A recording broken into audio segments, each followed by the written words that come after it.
السلام. في هذا الفيديو غادي نوجدوا لي بانكيك. في الخلاط الكهربائي عندي بيضه مع كيس ديال الفانيلا،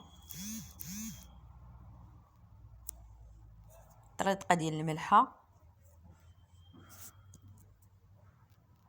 2 معالق كبار ديال الزيت،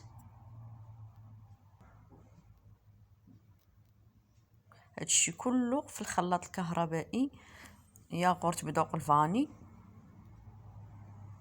ونفس العلبه ديال الياغورت حليب، ونفسها 2 عامرين دقيق.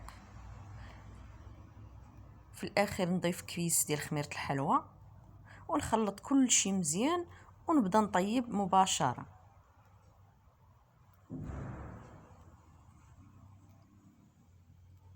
تنقلب هكا البانكيك، نخليها طيب على الوجه الاخر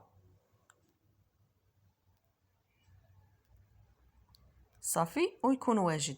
هذا هو البانكيك من بعد ما طيبتهم. شوفوا راه واخا تيبانوا المكونات قلالين، راه تيعطيو هذه الكميه مزيانه وتيجيو واعرين وخفاف. غادي يحماقوا عليهم وليداتكم دابا العطله، برعوهم بهاد لي بانكيك.